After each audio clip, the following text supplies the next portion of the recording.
Good afternoon. Welcome to this weekly edition of The Wrap. I'm Travis Fain, one of WRAL's state government reporters. And I'm Bryan Anderson, another one of WRAL's state government reporters. And Laura's out today, so Bryan and I will take you through the week that was in North Carolina politics. I'll mention first the election, the primary elections. They were certified this week, so that's all good and official. There's all kind of like behind the scenes stuff that you don't necessarily think about that goes into election, including they pull, well, I guess, random samples of ballots and they do a hand count versus the machine count. And what they found was that in 179 of 200 samples they looked at, the hand and machine counts were identical. The ones where they weren't identical, they were off just a little bit. And I wanted to read this because I think this is, I always say with voting, if you do something 7 million times or however many people vote, you're gonna see some weird stuff. Most of the minor discrepancies, the State Board of Elections said, can be attributed to human errors during the audit itself or to voters who circle bubbles instead of filling them in or mark the bubble too lightly so it can't be read by the machine. We have been using Scantrons in this country for my entire life. Why are you circling? Don't circle. Bryan, you're not a circler, are you? Well, it's better than the hanging chads and like puncturing a ballot. So, I mean, it has improved over time. But yeah, I mean, I'm used to the Scantron days myself in high school and test taking, where you have to circle every single thing perfectly. I would always be deathly afraid of coloring outside the lines too. Yeah, it does get a little tense in the voting booth. Also this week, the January 6th hearings underway in Washington. Don't have a ton to say about those other than, that they're certainly worth paying attention to. And I mentioned it with the election being certified because there are two very different narratives in this country that, one, elections are fine, and two, no, they're worth attacking the United States Capitol over because the president and others have lied to us and told us that there are major question marks and that elections are rigged. On that note, there is a group that's in town this weekend in Raleigh that's bringing Cleta Mitchell to town, and Lieutenant Governor Mark Robinson will be speaking. It's like an election integrity training. Don't know much about it, except that my expectation is that you will hear the same kind of things at that convention, or they will hear the same kind of things at that convention that a lot of Republicans have heard, and that led to the January 6th attacks. And I got to say, on January 6th, there are North Carolina ties, particularly with Trump's former chief of staff, Mark Meadows, who was previously a North Carolina congressman before jumping up to be Trump's chief of staff. And we're recording on a Friday. The first January 6th primetime hearing was just on Thursday. And there was some scrutiny of Mark Meadows and his text messages that he had received, him saying there's no there when it comes to sort of these election fraud claims that were being made. So there are some North Carolina ties, and a lot of this is a lot of scrutiny has been paid to Mark Meadows. Yeah, and I think we'll continue to be on that and a number of other things too. Also in DC, Senator Tom Tillis seems to be right in the thick of the conversation happening up there on gun legislation, part of a group of senators that's trying to hammer out some sort of bipartisan compromise on new measures. I don't think a ton, it doesn't look like they're talking about moving the needle big time toward any more gun control. But Politico had an interesting piece about how Republicans that you would expect to oppose this are kind of staying quiet and seeing where these negotiations go. So you could see something move at the federal level. It looks like I think the kind of things they're talking about are incentives to encourage states to provide juvenile crime records to the background check database, and also not a red flag law, but some sort of encouragement to states to look at red flag laws where a judge takes someone's gun away. Those have often been controversial. And in North Carolina, I know the Speaker of the House, Tim Moore, said just recently that he's not interested in pursuing that. Yeah, and the other interesting thing to me is you have this open question of assault style weapons. Mitt Romney from Utah senator said he would support raising the age from 18 to 21 for those particular types of weapons. But right now, it seems like Tillis is negotiating with Texas Senator Cornyn. And really the goal from the Republican side seems to be, we don't want to just get the 50 Democrats and 10 Republicans. We want late 60s, low 70s. Just it needs strong bipartisan support in order to message this in an election year. Yeah. Closer to home, you wrote about an interesting bill, the automatic expunction delay bill. Tell us how that works. That's kind of complicated. Yeah, it's a little bit messy. So basically how I try to liken it, I think a good metaphor is when you're on your computer desktop and you have a trash bin or a recycle bin on it. And let's say you take this file and you put it in your trash bin. Well, it's still accessible unless you empty your trash, so to speak, or you empty your recycle bin. So basically you have to move it to the trash and then you have to empty it in order for it to be permanently deleted. What's happening in North Carolina right now for cases where people are found innocent, their charges are dismissed in criminal cases, effectively at midnight in many of these local districts, these files are essentially permanently deleted, and physical copies are subsequently destroyed as well. The problem is, let's say I am accused of, let's just say someone is accused of committing a crime and they are suspended for employment and they want to tell their employer, hey, I was found innocent, my charge was dismissed. The employer would probably like to see proof of that, which can be difficult if there's no record of it that's physically available. So essentially what this bill is trying to do is hit a 1-year pause button on this automatic expunction statewide, or just state program here basically, and have district attorneys, local court administration officials get in a room together to try and find a better solution. And the stick is, if it comes back a year later and we have no solution, then the current system that everyone's unhappy with is going to be back in place. Yeah, and this ties back, I can't remember if it was last year or the year before, but to a reform bill that would expunge various minor crimes to help people clear up their records and not face repercussions down the road from jobs and whatnot. And they ran into some technical problem that they're trying to build themselves time to fix. Bill passed the Senate that you just talked about, passed the Senate unanimously, I believe, and is on to the House. Yes, and the other thing to mention about that is that it's got clear, strong bipartisan support, and it would basically, this pause would happen from August of 2022 to August of 2023. And the estimated number of people to be affected in that time frame is around 10,000 people, according to Senator Britt, an author of that proposal, who I spoke with. I'll mention briefly, talked to Governor Roy Cooper on Tuesday after the Council of State meeting. He typically holds a little gaggle with press. He said none of this is a surprise, that he supports the PFAS bill, the Representative Ted Davis's PFAS bill, which would stick companies that create these chemicals that pollute the water with the bill to clean up the water, as opposed to requiring, I mean, right now, I think Brunswick County is working on a big time system that's going to raise water prices.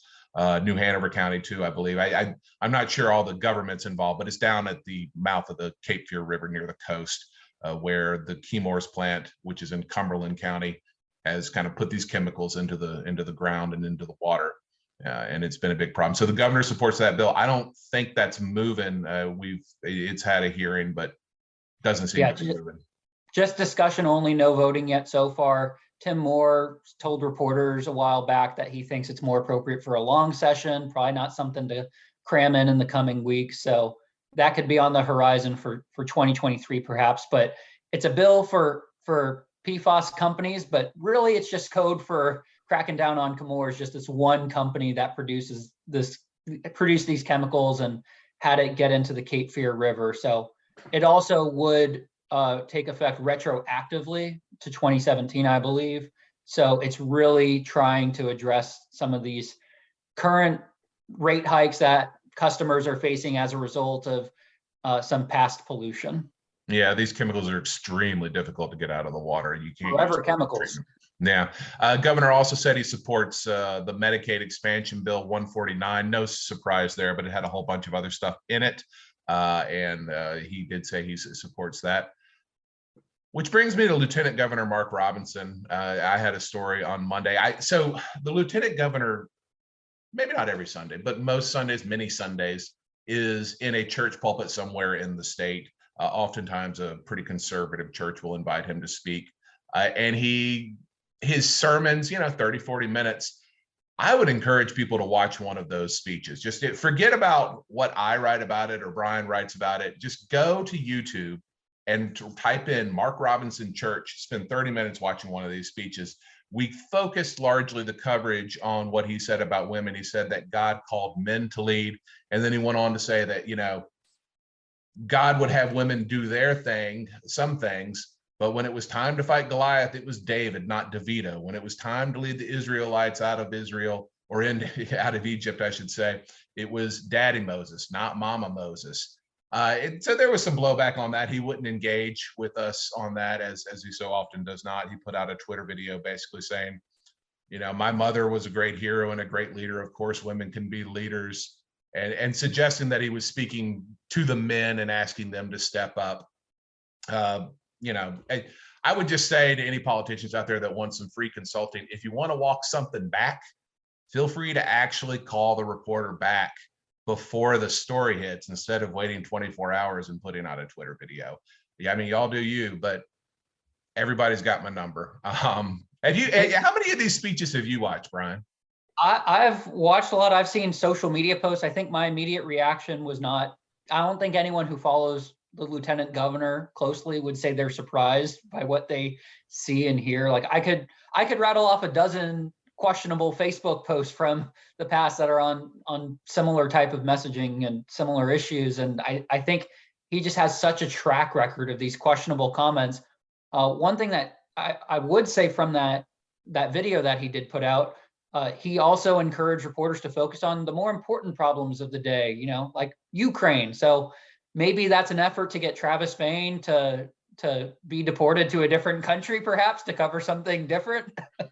But there's also, he also grew up in a single parent household. Really, his dad had reportedly had these alcohol issues, died when Robinson was at a very young age, and there were lots of kids, I think around 10 in that family. So I mean, this is someone who grew up with a strong woman in his life, and was really just an instrumental person. So the fact that you're making these comments of women can't lead, that sort of had raised some questions, even from people who know him closely, who just say that, look at your lived experience, And a lived experience that includes massive childhood trauma. In that same speech, he spoke about, and he's said this before, seeing his mother and father fight with a claw hammer, bloodying each other all through the house. He grew up in Greensboro, and he said he would go to downtown Greensboro and he would see business people going to and fro, and he felt like, he was less human than them because of the way he grew up. So he's got a book coming out, autobiography coming out in September. He said I'm sure be required reading for many of us. I don't know. Running for governor in 2024, as is Attorney General Josh Stein. I don't know of anyone else running for governor in 2024. If you're running for governor in 2024, give me a call.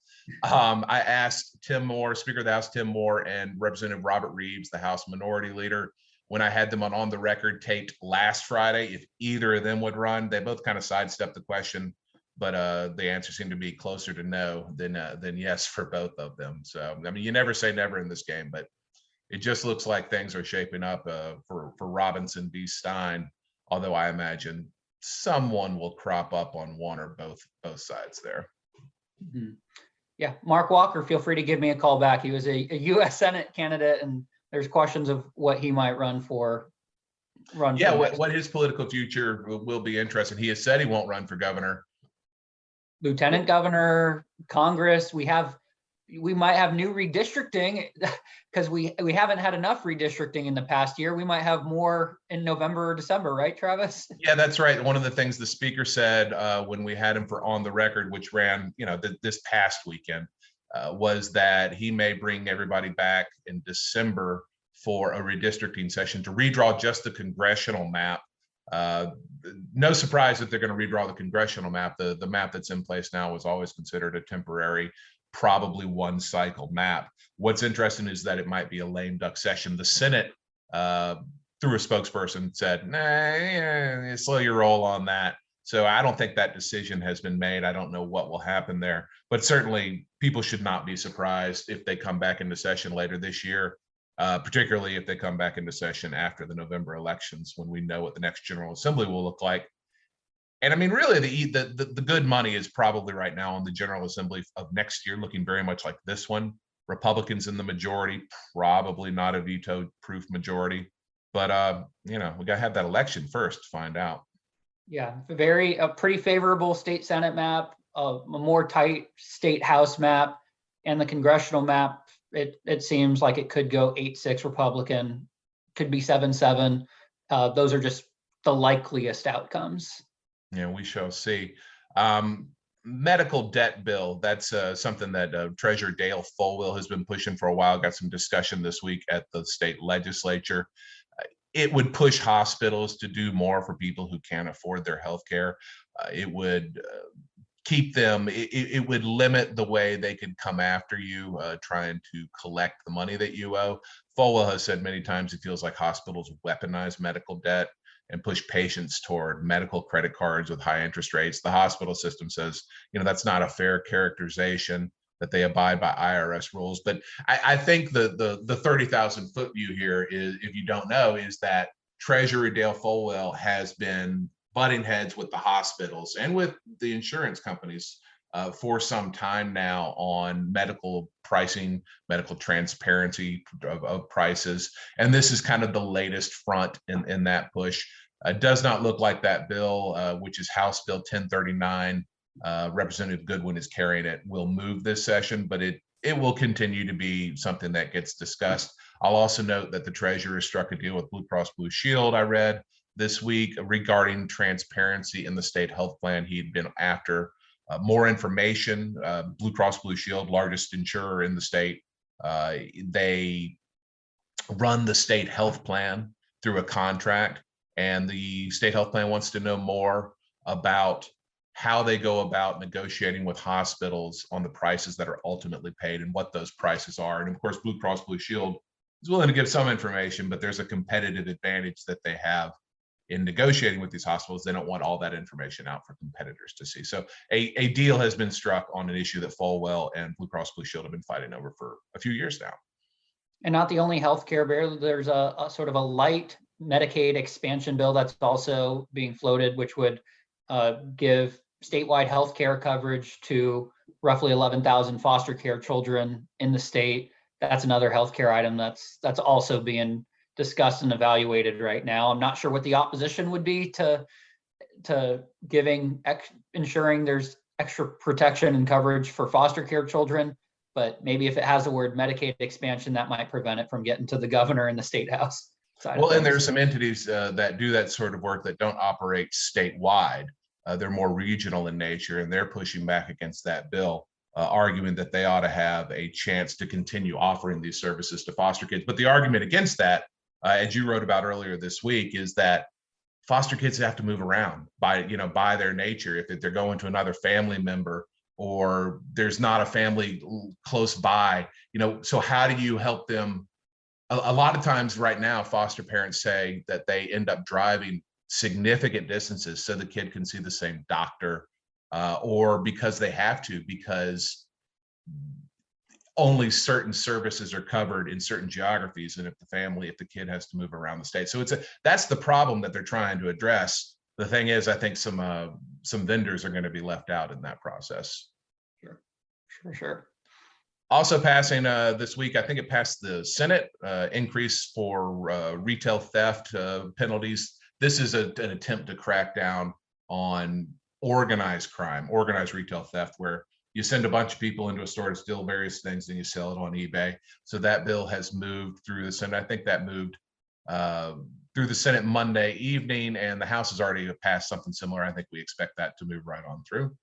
And medical marijuana, that went through the Senate on Monday evening and is waiting for action in the House.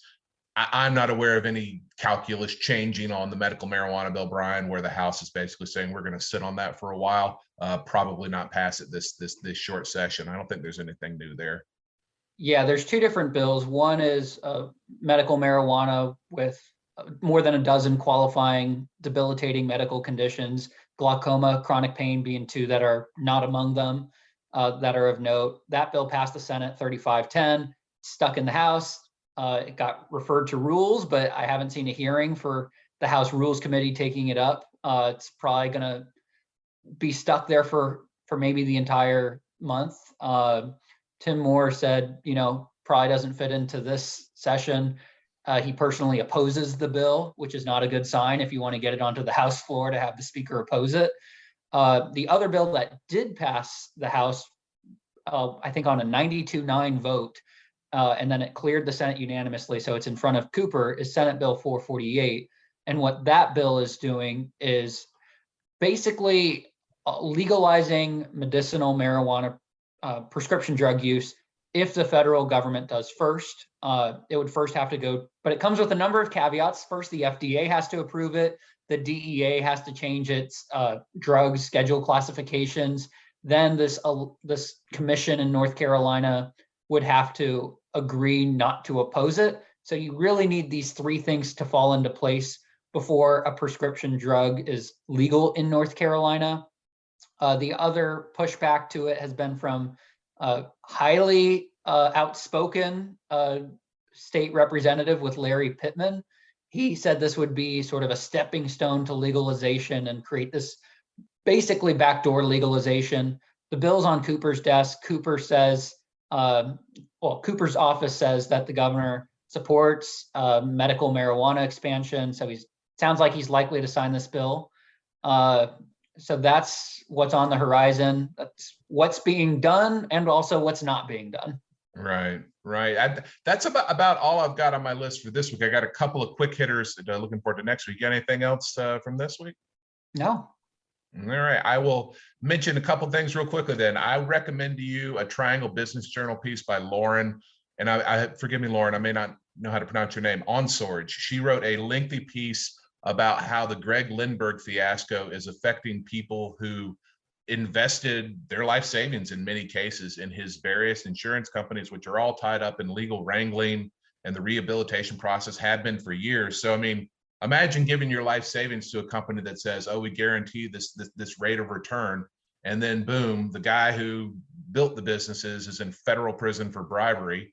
And your investment, your life savings is tied up in all this, and you don't know if you're going to get it or not. So I definitely recommend that Triangle Business Journal piece drop today. Couple of things Tim Moore told Laura Leslie, I believe Thursday, might have been Wednesday. They're getting close on the budget. Aren't they always getting close on the budget? I mean, they're never getting far. But they say, the speaker says that they're going to be meeting with the Senate next week, go through, hammer out some differences. On the capital budget, he said they're going to put something like an extra $250 million into the capital budget for projects already approved. So projects that have previously been in the budget, but because of inflation, interest rate increases, they need more money to do what they'd already planned to do. He put that ballpark, $250 million. He also said the parental rights bill, that's the bill that deals with what you can and can't say about LGBTQ families in classrooms. It's the one that requires teachers, if a kid says, hey, I want to change my pronouns, to immediately tell the child's parents. That bill, which has been controversial and cleared the Senate, he said that hasn't, in the House, that House Republicans have not caucused that bill and discussed it. That's interesting because that's a high profile bill that everybody knows about. But so we don't know quite what the House will do on that, even though we kind of expect it to move forward. Next week, the House is going to meet in the old Capitol. I don't think the Senate is doing that. That's on Tuesday. I don't quite know what else to expect next week, but you know, a lot of little things while we wait on the budget, probably, Brian. Yeah, no voting on Monday. Probably no voting in the House on Tuesday. But really, budget talks seem to be the focus here for the coming days, and who knows, maybe weeks and never. We'll see. And we will certainly keep an eye on that and get everybody caught up next week. Unless you got anything else, Brian, I think we have wrapped up the wrap this week. Busy week. All right. Thank you, everybody, for your attention. I know we went a little long today, but we hope you have a nice weekend.